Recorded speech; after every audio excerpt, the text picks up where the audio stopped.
وبنيه وصاحبته وأخيه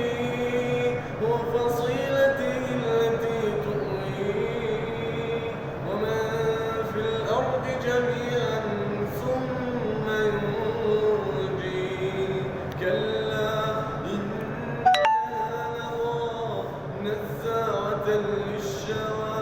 تدعو من أدبر وتولى